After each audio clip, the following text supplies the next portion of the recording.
এবং পেকুয়া সমাজ উন্নয়ন পরিষদের যৌথ উদ্যোগে আয়োজিত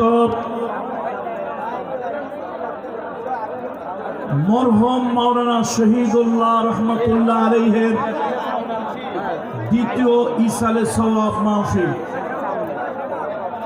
এই অষ্টম তাফসীরুল কোরআন মাহফিলের সম্মানিত সভাপতি মহোদয়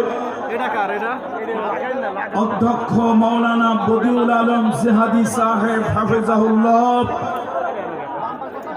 এবং অধ্যক্ষ মাওলানা নূর আহমদ আনোয়ারি সাহেব হাফেজাহুল্লাহ, আল্লাহ তাআলা তাদের উভয়কে সম্মানিত করুন, দীর্ঘ সুস্থ নেক হায়াত দান করুন।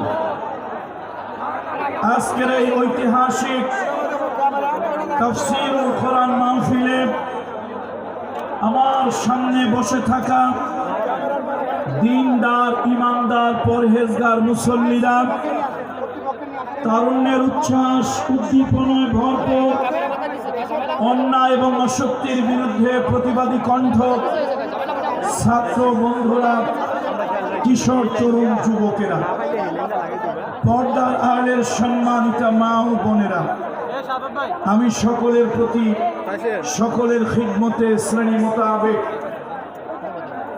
শ্রদ্ধা, ভালোবাসা ও স্নেহ জ্ঞাপন করছি। আসুন আমরা সকলে রব্বে কারিমের দরবারে বিনয়ের সাথে শুকরিয়া আদায় করি। সকলে পড়ে নেই আলহামদুলিল্লাহ। আপনারা কি আমার কথা শুনতে পাচ্ছেন?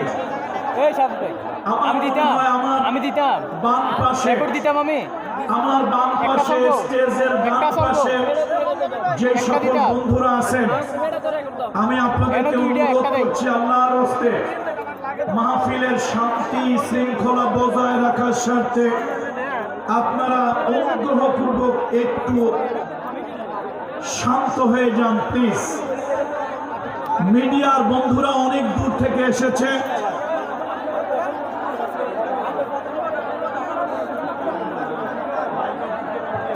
আপনাদের কথা শুনতে পেরেছি। ক্যামেরা উঁচু আছে, আপনাদের দেখতে সমস্যা হচ্ছে। শুনুন শুনুন, ক্যামেরা উঁচু আছে, আপনাদের দেখতে সমস্যা হচ্ছে, এই তো। আমরা কিন্তু একেবারে নির্বোধ না, কিছু বুঝি। এখন আপাতত এই মুহূর্তে আপনাদের একটু স্যাক্রিফাইস করতে হবে আমার আলোচনা শেষ পর্যন্ত। দয়া করে যদি আপনারা এরপরও কথা বলেন, তাহলে আমি মনে করি আপনারা মাহফিলের কল্যাণ চাচ্ছেন না, মাহফিলের অকল্যাণ চাচ্ছেন, মাহফিলের শৃঙ্খলা চাচ্ছেন না, মাহফিলের মধ্যে একটা বিশৃঙ্খল অবস্থা চাচ্ছেন। সুতরাং আমার বক্তব্যের শেষে আজকের মাহফিলের যারা আয়োজক, বিশেষ করে আমাদের নিয়ামতুল্লাহ নিজামী শেখ এবং তার সহযোগীরা সিদ্ধান্ত নেবে এই মিডিয়ার ব্যাপারে কি করা যায়। যেহেতু আপনারা তো স্বচক্ষে মাহফিল দেখতে পাচ্ছেন, কিন্তু সারা বাংলাদেশ আজকে পেকুয়ার মাঠের দিকে তাকিয়ে আছে। আপনাদেরকে নিয়ে আমার অনেক দূরে যেতে হবে। সুতরাং ছোট্ট একটা ক্যামেরার মধ্যেই যদি আপনারা আটকে থাকেন, তাহলে আপনাদেরকে নিয়ে বেশি দূর যাওয়া যাবে না। শোনেন, এই ক্যামেরা ছিল বলে সচিবালয় হাসিনার প্রেতাত্মারা আগুন দিয়েছে তা জানতে পেরেছি।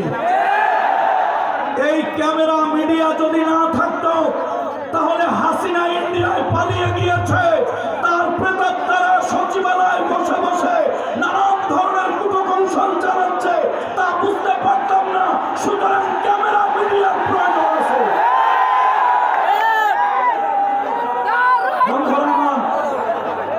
বন্ধুরা আমার,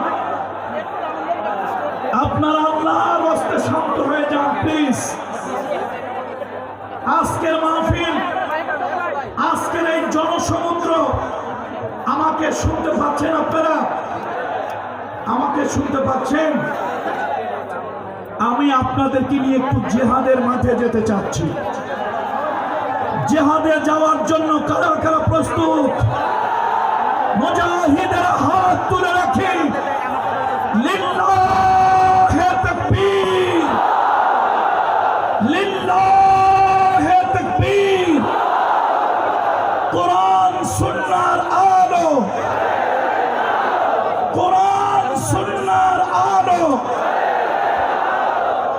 আমাদেরকে নিয়ে জিহাদের ময়দানে যেতে হবে। সুতরাং আল্লাহর রাস্তায় আপনারা keep silent please, keep silent please. আমি সকলকে অনুরোধ করছি আল্লাহর রাস্তায় মেহেরবানি করে আপনারা একটু শান্ত থাকুন। জাতির উদ্দেশ্যে আমার কিছু মেসেজ। বন্ধুরা আমার, আমরা 1947 সালে দ্বিজাতি তত্ত্বের ভিত্তিতে স্বাধীনতা লাভ করেছিলাম, কিন্তু আমাদের সেই স্বাধীনতার ভিতরে ষড়যন্ত্র ছিল। ষড়যন্ত্র কেমন?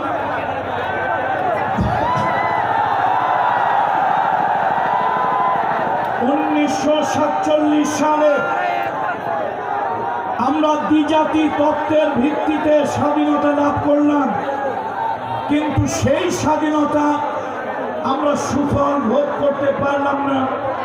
তার কারণ হলো পৃথিবীতে একটা ষড়যন্ত্রকারী জনগোষ্ঠী, ইন্ডিয়ার কিছু উগ্রবাদী জনগোষ্ঠী, ইন্ডিয়ার কিছু ষড়যন্ত্রকারী জনগোষ্ঠী আমার মুসলমানদেরকে স্বাধীনতার সুফল ভোগ করতে দেবে না বলেই তারা পাকিস্তান নামক দুইটা ভূখণ্ডে একটা দেশ তারা তৈরি করবে।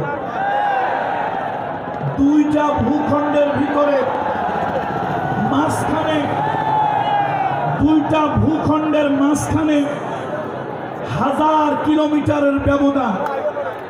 আচ্ছা, আপনারাই বলেন, 1000 কিলোমিটারের ব্যবধান, মাঝখানে মই নাই, চঙ্গ নাই, রাস্তা নাই, করিডোর নাই, কোনো ধরনের টানেল নাই, তাহলে এই দুইটা দেশ কি করে একটা দেশ হয়? এটা সম্ভব নয়। এরপরে 1952 সালে আমাদের নিজের ভাষায় কথা বলাকে তারা কেড়ে নেওয়ার চেষ্টা করল। আলহামদুলিল্লাহ, মাতৃভাষা আল্লাহর দেয়া নিয়ামতগুলোর অন্যতম শ্রেষ্ঠ একটি নিয়ামত। সেই মাতৃভাষা, মায়ের ভাষায় কথা বলার অধিকার আমরা ফিরে পেলাম। 1952 সালে আমরা রক্ত দিলাম। সেই রক্তের বিনিময় আমরা ভাষার স্বাধীনতা লাভ করলাম। অর্থাৎ আল্লাহ তাআলার মেহেরবানি, রক্তের বিনিময় হলেও আমরা নিজের ভাষায় কথা বলার অধিকার ফিরে পেলাম। 1971 সালে পশ্চিমাদের শোষণ, পশ্চিমাদের শাসন, বঞ্চনা থেকে জাতিকে মুক্ত করার জন্য আমার দেশে একটা মুক্তিযুদ্ধ হলো।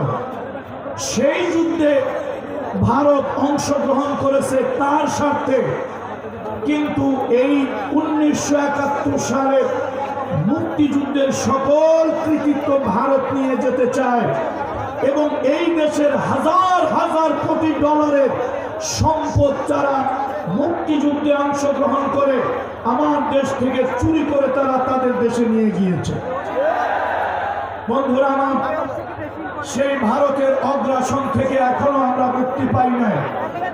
পাকিস্তানিদের কবল থেকে, পাকিস্তানিদের শোষণ শাসন থেকে আমরা মুক্তি পেয়েছি ঠিক, তবে ভারতীয়দের আধিপত্য, তাদের ষড়যন্ত্র থেকে এখন পর্যন্ত আমরা মুক্ত হতে পারি নাই।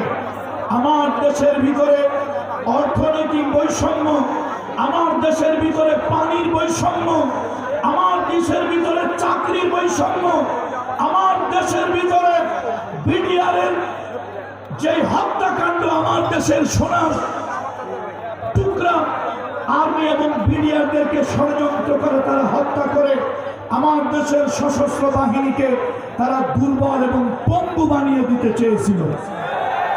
শুধু তাই নয়, তাদের পক্ষ থেকে ইন্ডিয়া একজন ঘসেটি বেগম দীর্ঘ 15.5 বছর আমার দেশের স্বৈরাচারী শাসক হিসাবে আমাদের মাথার উপর ইন্ডিয়া বসিয়ে রেখেছিল।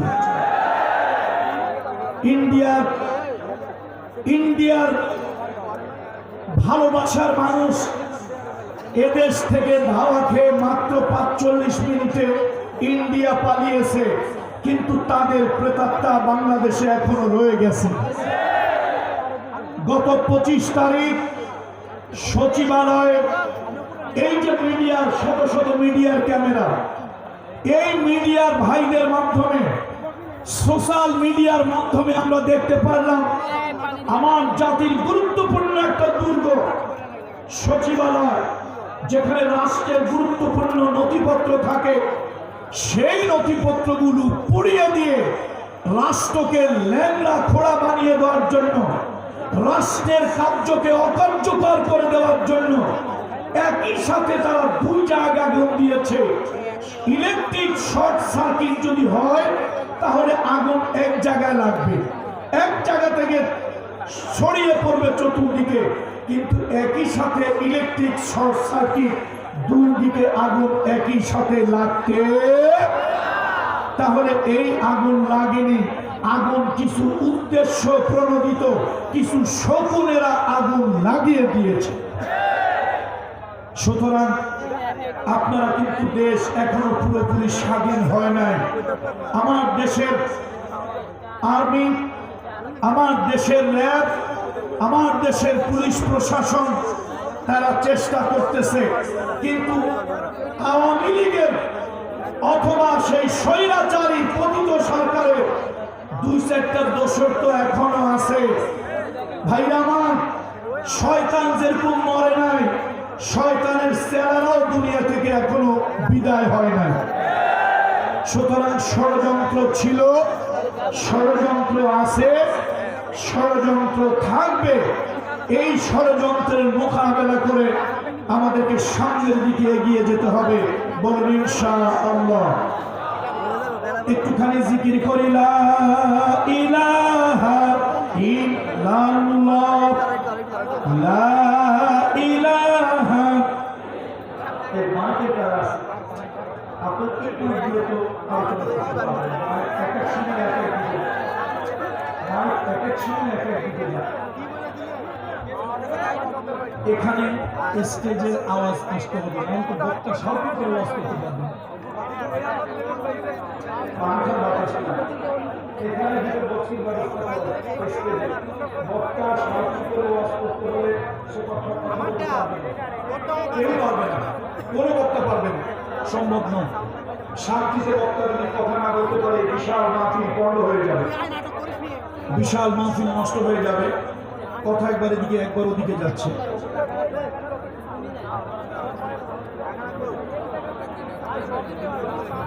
দুটো বক্সের ব্যবস্থা করতে হবে। আজহার সাহেব কথা বলতে পারবেন না, উনি তো আর আমাদের মতো চিল্লায় কথা বলেন না। সুতরাং আজহার সাহেবের আওয়াজ শুনতে হলে সাউন্ড বক্স দুটো স্টেজে দিতেই হবে।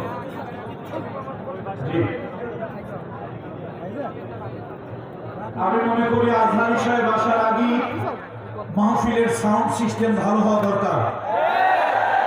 আমরা চিল্লায় চিল্লায় কথা বলতেছি, আসলে চিল্লাইয়া মার্কেট পাওয়া যায় না, চিল্লাইয়া কি পাওয়া যায় না, মার্কেট পাওয়া যায় না। এই জন্য শান্তভাবে কথা বলতে হবে, আর শান্তশিষ্টভাবে কথা বলতে গেলে সাউন্ড সিস্টেমটা সুন্দর হতে হবে।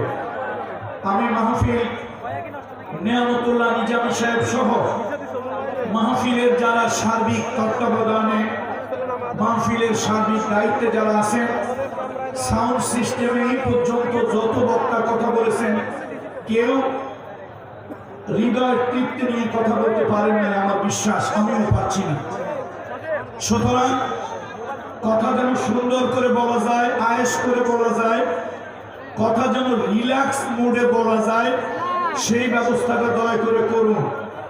প্রয়োজনে আমাকে কোরবানি দিয়ে হলেও করুন, তারপর পরবর্তী বক্তারা যেন কথা শুনতে পারে।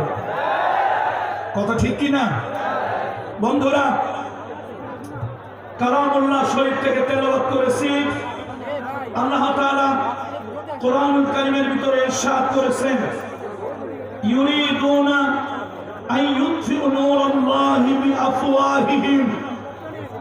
আল্লাহ তাআলা বলেন, বাতিলেরা, ইসলাম বিদ্বেষী শক্তিরা তাদের মুখের ফুৎকার দিয়ে আল্লাহর দ্বীনকে তারা নিভায় দিতে চায়, আল্লাহর দ্বীনকে তারা দুনিয়া থেকে মিটায় দিতে চায়।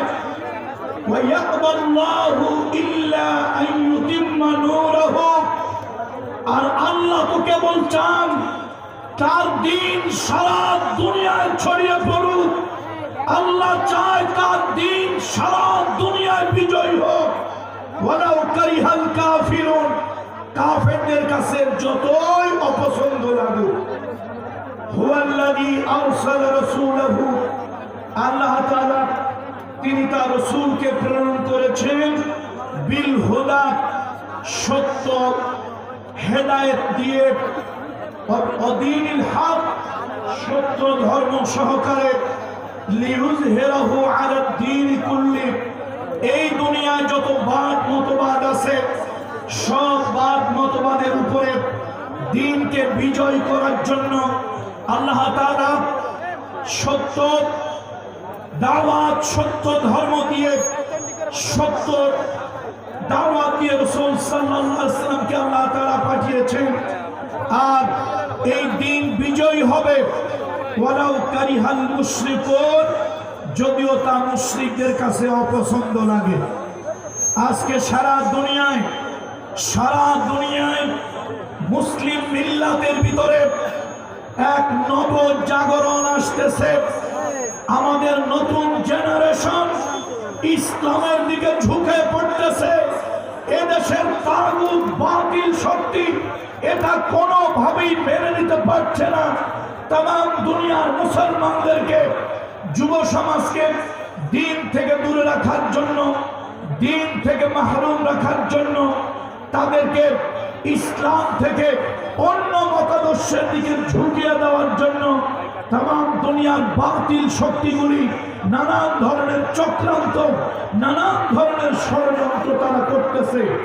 এই ষড়যন্ত্রের মোকাবেলায়, এই চক্রান্তের মোকাবেলায় আমাদেরকে দিন ইসলামকে বিজয়ী করতেই হবে। কথা ঠিক কিনা বলুন? দিন ইসলামের বিজয় আমরা কারা কারা চাই? আবেগ দিয়ে কি দিন ইসলামের বিজয় হবে? আবেগ দিয়ে নয়, বিবেক দিয়ে কাজ করতে হবে। বাতিলের মোকাবেলায় মুসলমানদের শক্ত দুর্গ করে তুলতে হবে, তাহলেই আল্লাহর দ্বীনকে এই দুনিয়ার ভিতরে বিজয় করা সম্ভব হবে। পৃথিবীতে যত মতাদর্শ আছে, সব মতাদর্শের উপরে ইসলামকে বিজয় করার জন্যই আল্লাহ তাআলা ইসলামকে পৃথিবীতে পাঠিয়েছেন। আল্লাহ তাআলা ইসলামকে দিয়েছেন। দুনিয়ার রাসূলুল্লাহ সাল্লাল্লাহু আলাইহি ওয়াসাল্লামকে দ্বীন ইসলাম দিয়েছেন সকল মতবাদ, সকল মতাদর্শের উপরে বিজয় করানোর জন্য। দুর্ভাগ্য, খোলাফায়ে রাশেদার পরে সারা দুনিয়ায় মুসলমানদের শাসন ব্যবস্থা যেখানে ছিল সেটাও বাতিলেরা বিতর্কিত করার চেষ্টা করেছে, এবং এর ফলশ্রুতিতে উসমানী খেলাফতের মাধ্যমে সারা দুনিয়ায় মুসলিম খেলাফতের বিলুপ্ত হয়েছে। আবার নতুন করে সময় এসেছে, আমরা স্বপ্ন দেখতেছি সালাউদ্দিন আইয়ুবী আমাদের ভিতরে আবার আসুক, তিতুমির আবার আসুক, হাজী শরিয়তুল্লাহ আসুক, হাজী ইমদাদুল্লাহ মুহাজির মক্কি আসুক, শাহ ওলিউল্লাহ মুহাদ্দিস দেহলভী আবার আমাদের ভিতরে আসুক। একটা নব জাগরণ তৈরি হয়। সারা দুনিয়া, আগামীর দুনিয়া যেন ইসলামের দুনিয়া হয়। আমরা যেন তার মুজাহিদ হিসাবে, সৈনিক হিসাবে যেন কাজ করতে পারি। বন্ধুরা আমার, যদি আমাদেরকে ইসলাম বিজয়ী করতে হয় তাহলে ভূমিকা যুবকদেরকে নিতে হবে। ভূমিকা কাদেরকে নিতে হবে? জোরে বলেন, ভূমিকা কাদেরকে নিতে হবে? যুব সমাজকে ভূমিকা নিতে হবে। আজকে এই জনসমুদ্রের দিকে তাকায় দেখেন, বুড়া মানুষ বেশি না জুয়ান মানুষ বেশি? যুবক মানুষেরা বেশি। আমাদের দরকার 2024 সালের 36 জুলাই, দ্যাট মিনস 5ই আগস্ট, জাতির প্রেক্ষাপট পরিবর্তন কারা করেছে? বুড়া মানুষ না যুবকেরা? দেখেন না, বড় বড় দলগুলি তারা দীর্ঘদিন চেষ্টা করেও কিছু পারে নাই। শেষ পর্যন্ত এই গুড়া ফোলাফাইন কারা বলেন তো কারা? এই গুড়া গুড়া ফুলাফাইন, এই গুড়া গুড়া ফুলাফাইন দিয়ে আল্লাহ তাআলা জাতিকে একটা বিজয় দিয়ে দিল। এখন এই বিজয়টাকে ইসলামের দিকে নিতে হবে। আমি জানি এদেশের বামপন্থী রামপন্থীরা, এদেশের মুসলমানের ঘরে কিছু কুলাঙ্গার সন্তান আছে যারা অন্যান্য মতবাদ সহ্য করতে পারে, কিন্তু ইসলাম সহ্য করতে পারে না। এই মুসলমানের ঘরের কুলাঙ্গার গুলোর কারণে আজকে ইসলাম পৃথিবীতে বিজয় হতে পারছে না। ইসলাম প্রতিষ্ঠা হওয়ার জন্য অমুসলিমেরা বড় বাধা নয়।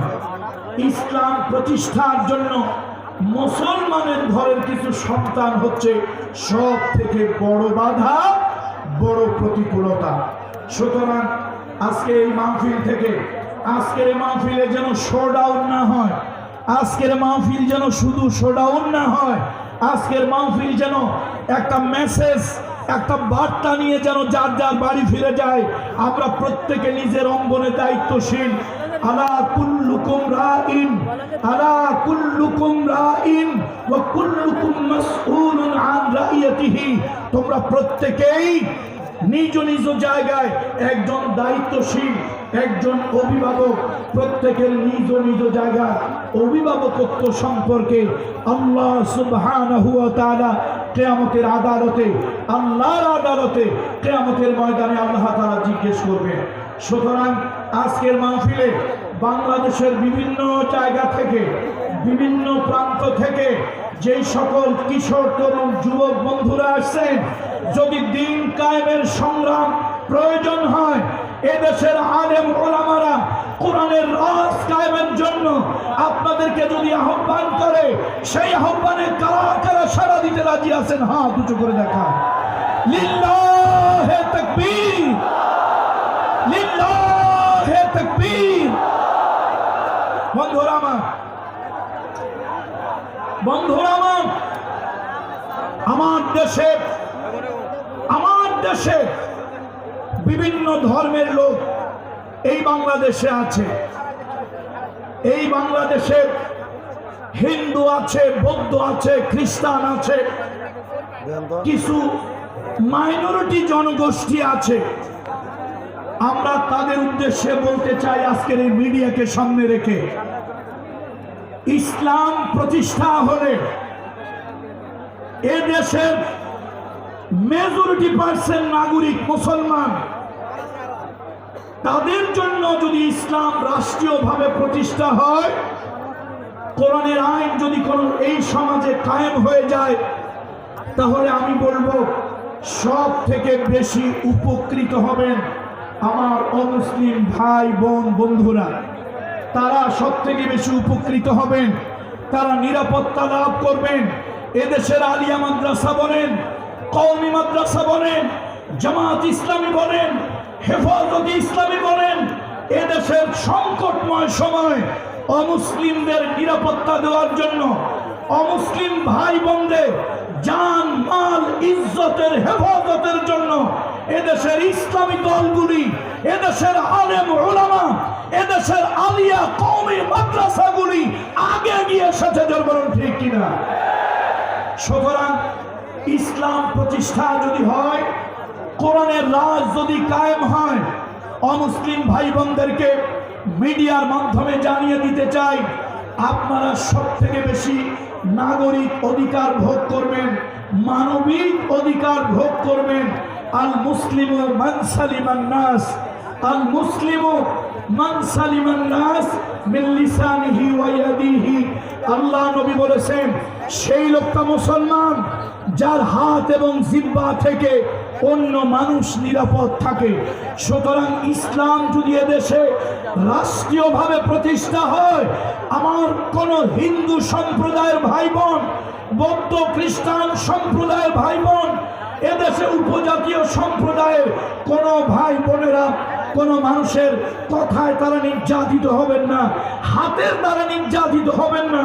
রাষ্ট্রের পুলিশ, রাষ্ট্রের আর্মি, রাষ্ট্রের র্যাব, রাষ্ট্রের সশস্ত্র বাহিনী কোরআনের রাজনীতি হয়ে যায়, তাদের রক্ত, তাদের জীবন, তাদের সম্পদ, তাদের উপাসনালয়কে তারা নিরাপত্তা দেবে, নিরাপত্তার চাদরে তারা ঘিরে রাখবে।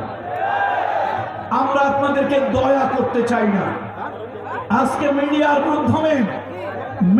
মাধ্যমে বাংলাদেশের নাগরিক সকল অমুসলিম ভাই বোনদেরকে বলি, আমরা আপনাদের উপরে দয়া, অনুগ্রহ, করুণা করতে চাই না। আমরা যেরকম এদেশের নাগরিক, আপনারাও এদেশের নাগরিক। আপনারা আপনাদের নাগরিক অধিকার ভোগ করবেন। আমার যেরকম নাগরিক অধিকার আছে, আপনাদের ওইরকম নাগরিক অধিকার আছে, আপনারা সে নাগরিক অধিকার ভোগ করবেন। সুতরাং আসুন, আমাদের ভয় কোথায় জানেন? ইব্রাহিম খলিলুল্লাহ তাকে আগুনে পোড়ায় মারার জন্য নমরুদ আগুনের গর্ত খুঁজল। সেই গর্তের ভিতরে ইব্রাহিম খলিলুল্লাহকে জ্বালিয়ে পুড়িয়ে মারবে। আচ্ছা, ইব্রাহিম খলিলুল্লাহ মানুষ কয়জন? পুরো জনতা বলেন, মানুষ কয়জন? একজন ইব্রাহিম খলিলুল্লাহকে আগুনে পোড়াইতে বেশি আগুনের দরকার হয় না, কিন্তু বেওকুফ নমরুদ, নির্বোধ নমরুদ, একটা অথর্ব রাষ্ট্রনায়ক নমরুদ, সে এত আগুন জ্বালিয়েছে, হাজার ইব্রাহিমকে পোড়ানো যায় এত আগুন জ্বালিয়েছে। আগুনের তীব্রতায় কয়েক কিলোমিটার এরিয়ার ভিতরে সব ঝলসে গেছে। আগুন যখন দাউ দাউ করে জ্বলছে, তাফসীরের ভিতরে আসছে কয়েক ক্রোশ এলাকার ভিতরে আগুনের তীব্রতায় যখন প্রবেশ করা যাচ্ছে না, তখন ছোট্ট একটা প্রাণী এসে আগুনে ফু দিতেছে। তার নাম হলো লফিনী, তার নাম হলো কাকলাস, তার নাম হলো কাল্লাস, তার নাম হলো কালিশ। আচ্ছা, আপনাদের কাছে আমার প্রশ্ন, একটা ব্যাঙের প্রস্রাব কটুক ভাই? কয় কেজি, কয় মণ? একটা ব্যাঙের প্রস্রাব জাররা পরিমাণে হবে, সামান্যতম হবে। সেই এক ফোঁটা প্রস্রাব, এক জাররা প্রস্রাব ব্যাঙ প্রস্রাব করেছিল এই আশা, এই নিয়াত যে ইব্রাহিম খলিলুল্লাহর জন্য জ্বালানো আগুন নিভে যাক, আগুনের তীব্রতা কমে যাক। হাজার লক্ষ কোটি ব্যাঙ এক জায়গা হয়ে প্রস্রাব করলেও আগুনের কোনো আপনার উপকার হবে না, আগুন নিভবে না। কিন্তু ব্যাঙ সে ইব্রাহিম খলিলুল্লাহর পক্ষে নমরুদের বিপক্ষে ভূমিকা নিয়ে আগুনের দিকে প্রস্রাব করেছিল। আজকে দুঃখ লাগে, মুসলমানের ঘরে বিভিন্ন রাজনৈতিক দলের নামে এরকম কাল্লাসের মতো, কাকলাসের মতো, লফিনীর মতো, কালিশের মতো কিছু কুলাঙ্গার সন্তান মুসলমানের ঘরে আছে, যারা ফু দিয়া ইব্রাহিমের আগুন পাড়িয়ে দিতে চায়। যারা বলুন ঠিক কিনা? সুতরাং দিন কায়েমের কথা যখনই আসে, কোরআনের বিধান কায়েমের কথা যখনই আসে, এ জাতিকে যখন ইসলাম বিজয়ের কথা যখনই আসে, মুসলমানের ঘরের এরকম কুলাঙ্গারেরা, দুই একটা কুলাঙ্গারেরা তখন বাধা হয়ে দাঁড়ায়, তখন তারা প্রতিবন্ধকতা হয়, তারা নানান ধরনের অজুহাত খোঁজে। এই মাঠে আমি বলেছিলাম ইমানদারের হাত কয়টা ভাই? ইমানদারের হাত কয়টা? দুইটা, ডান হাত, বাম হাত। মুনাফিকের হাত হলো তিনটা, ডান হাত, বাম হাত। সব কথার মাঝখানে ঢুকায় দেয় এক হাত, তার নাম অজুহাত। সুতরাং এই সমাজে এই মুনাফিক মার্কা কিছু তথাকথিত নামধারী মুসলমান আছে। দিন প্রতিষ্ঠার কথা হলেই তারা বাম হাত ঢুকায় দেয়, অজুহাত ঢুকায় দেয়, নানান ধরনের কথা বলে। সুতরাং আমি আজকের এই পেকুয়ার মাহফিলের মাধ্যমে আমি বলবো, আবেগ দিয়ার কাজ হবে না।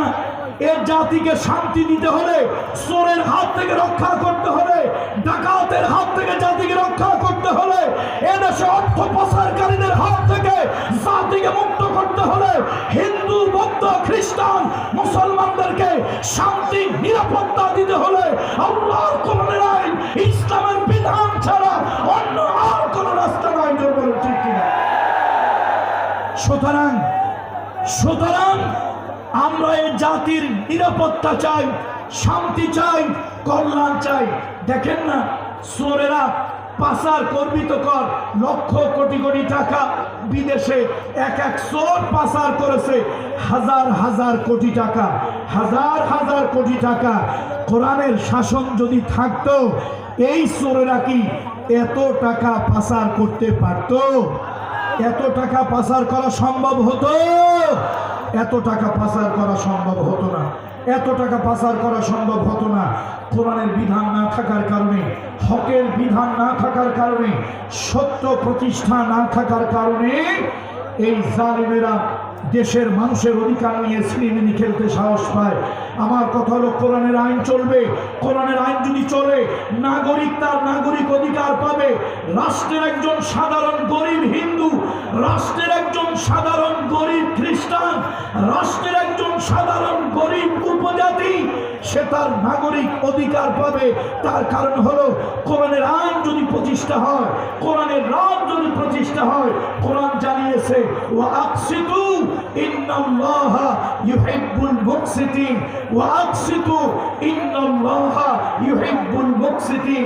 সুবিচার করো, সুবিচার করো, ন্যায় বিচার করো, ইনসাফ করো। আল্লাহ তাআলা সুবিচারকে, ন্যায় বিচারকে, ইনসাফকে পছন্দ করেন। আল্লাহ তাআলা সুবিচার, নাগরিক তার নাগরিক অধিকার পাবে না যখন তার দেশের ভিতরে সুবিচার না থাকবে। বন্ধুরা আমার, দলীয়করণ, আত্মীয়করণ ইসলামে নাই। মুহাম্মদুর রাসূলুল্লাহ সাল্লাল্লাহু আলাইহি ওয়াসাল্লাম মদিনায় একটা রাষ্ট্র প্রতিষ্ঠা করলেন। রাষ্ট্র প্রতিষ্ঠা করলেন। আল্লাহর হাবিবের একজন সাহাবী নবীজির কাছে এসে বলল, ইয়া রাসূলুল্লাহ, আপনি মদিনায় রাষ্ট্র, ইসলামী রাষ্ট্র প্রতিষ্ঠা করেছেন, এই রাষ্ট্রে আমাকে একটা চাকরি প্রদান করুন। আল্লাহ রাসূল ফাদরাবা আলা মানকিবি, নবীজি তার ঘাড়ের উপরে থাপ্পড় মারলেন।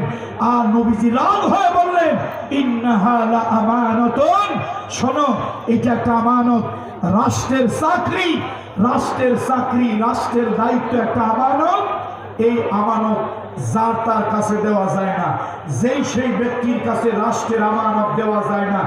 আজকে দুর্ভাগ্য, রাষ্ট্র যখন যারা চালান, তারা দলীয়করণ, আত্মীয়করণ, স্বজনপ্রীতি এমন ভাবে করে যে রাষ্ট্রের বড় বড় গুরুত্বপূর্ণ পদের ভিতরে কিছু অযোগ্য, অথর্ব, অকর্মণ্য কিছু লোকজন রাষ্ট্রের উঁচু উঁচু পদে, তারা সব পদগুলি দখল করে নেয়। বন্ধুরা আমার, রাসূলুল্লাহ সাল্লাল্লাহু আলাইহি ওয়াসাল্লাম আল্লাহ নবীর কাছে, নবীজি যখন মদিনায় ইসলামী স্টেট প্রতিষ্ঠা করলেন, একটা কল্যাণময় রাষ্ট্রের ভিত্তি যখন স্থাপন করলেন, তখন রাসূলুল্লাহর কাছে যেই সাহাবীরা চাকরি চেয়েছিল, আল্লাহ নবীর কাছে যারা চাকরি চেয়েছিল, রাসূলুল্লাহ তাদেরকে সবাইকে যোগ্য মনে করেন নাই, চাকরি দেন নাই। আল্লাহ নবী বলেছেন, শোনো, কিয়ামতের ময়দানে রাষ্ট্রের এই দায়িত্বটা যদি ঠিকভাবে আদায় করতে না পারো, আল্লাহর আদালতে খেয়ানতকারী হিসাবে, কিয়ামতের বিচার দিবসে খেয়ানতকারী হিসেবে উঠবে। আর রাষ্ট্রের গুরুত্বপূর্ণ দায়িত্ব পেয়ে যারা জনগণের দায়িত্ব ঠিকমতো আদায় করবে না, রাষ্ট্রের দায়িত্ব, ডিউটি ঠিকমতো পালন করবে না, এই লোকগুলোকে কিয়ামতের দিন গাদ্দার বলা হবে। লিকুল্লি গাদ্দারুন লিয়াউন, প্রত্যেক গাদ্দারের জন্য একটা পতাকা থাকবে। আর এই পতাকাগুলি, আমি বলি না, রহমতের নবী মুহাম্মদ রাসূলুল্লাহ বলেছেন, কিয়ামতের ময়দানে রাষ্ট্রের চাকরি করে জনগণের অধিকার যারা আদায় করবে না, বিশেষ দলীয় এজেন্ডা বাস্তবায়নের জন্য জনগণের উপরে নির্যাতনের স্কিম রুলার চালাবে, রাষ্ট্রের সম্পদ যারা তসরুপ করবে, রাষ্ট্রের সম্পদ যারা চুরি করবে, আমি বলি না, রহমতের নবী হাদিস, কিয়ামতের দিনে এদেরকে গাদ্দার বলা হবে। কি বলা হবে বলেন? আওয়াজ দিয়ে বলেন, কি বলা হবে? গাদ্দার বলা হবে। বলেন, কি বলা হবে? গাদ্দার বলা হবে লিকুল্লি গাদ্দারিন লিওয়াউন, প্রত্যেক গাদ্দারের জন্য একটা পতাকা থাকবে।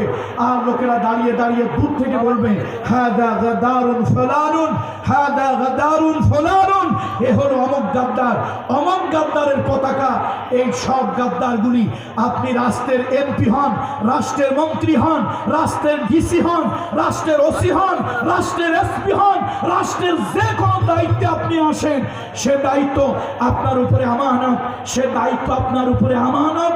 আল্লাহ দয়া করে দিয়েছে জনগণের সেবা করার জন্য। আপনি যদি আদালতের বিচারক হন, আপনার বাহিরের চর্মচোখ অন্ধ থাকবে, আপনার অন্তরের চোখ খুব প্রখর থাকবে। সে অন্তরের দৃষ্টি দিয়ে আপনি দেখবেন, অন্তরের দৃষ্টি দিয়ে দেখে আপনি বিচার করবেন।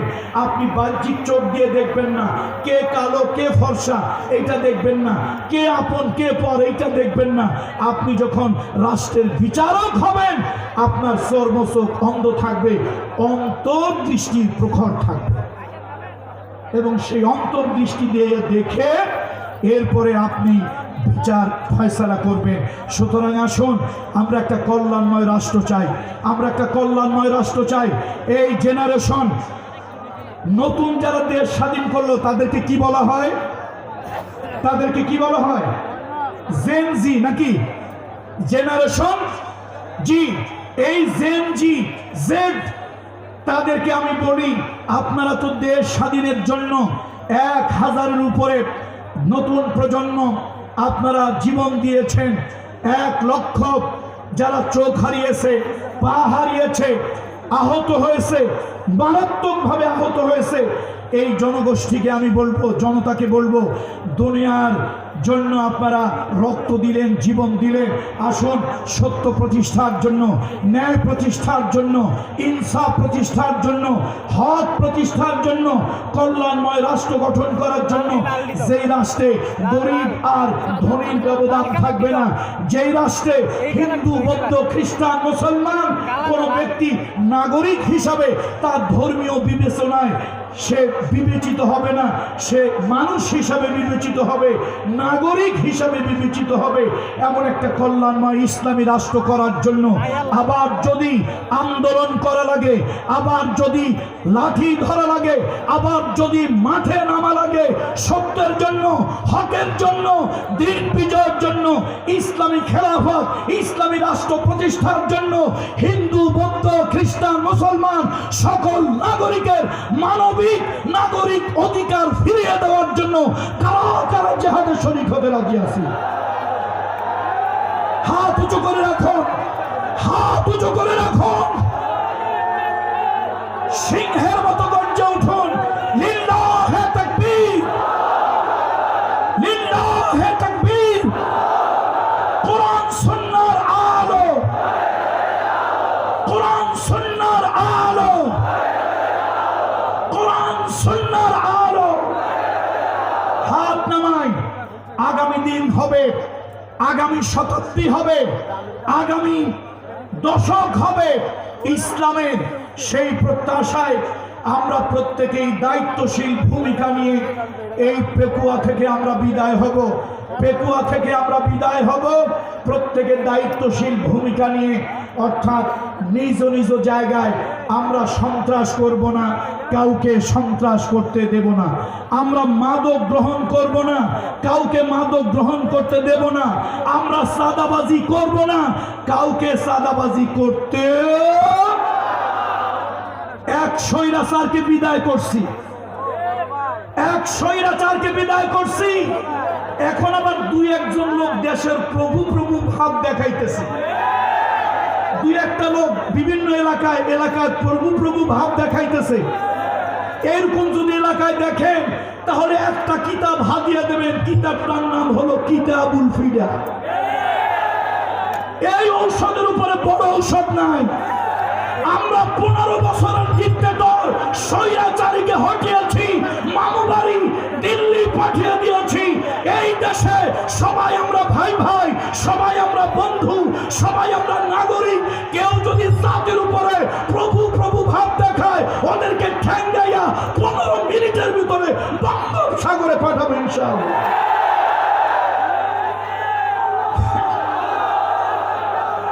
দেশটা আমাদের সবার। বলেন দেশ কার? বলেন দেশ কার? দেশ আমাদের সবার। এখানে সবাই আমরা প্রজা, কেউ প্রভু নয়। এখানে সবাই আমরা প্রজা, কেউ কি নয়। এখানে কেউ প্রভু নয়, সবাই আমরা প্রজা। সুতরাং দয়া করে আজকের এই পেকুয়া মাহফিলে হাজার হাজার মিডিয়া হাজার হাজার লক্ষ জনতার কাছে মাধ্যমে গোটা জাতিকে মেসেজ পৌঁছাতে চাই। অনেক এলাকায় কিছু লোক এখনই ভাবখানা এরকম দেখান, খুব গরম চোখে তাকান, মোটা চোখে তাকান, ভাবখানা এরকম দেখান ওনার এলাকার জমিদার, আমরা এলাকার প্রজা, ওনারা হলেন প্রভু, আমরা হইলাম ভিত্ত। এই ভাব ছেড়ে দেন, ভাবের দিন আর নাই, ভাবের দিন আর নাই, ভাবের দিন শেষ। এখন সবাই আমরা দেশের নাগরিক, অল আর ইকুয়াল, অল আর ইকুয়াল, আমরা সবাই সমান। ভাবের দেশ নাই, ভাব এখন আর কেউকে দেখাতে দেব না, ভাব কেউ প্রতিষ্ঠা করতে চাকতে পারবে না। আসুন আমরা আল্লাহ তাআলার কাছে ইসলামের জন্য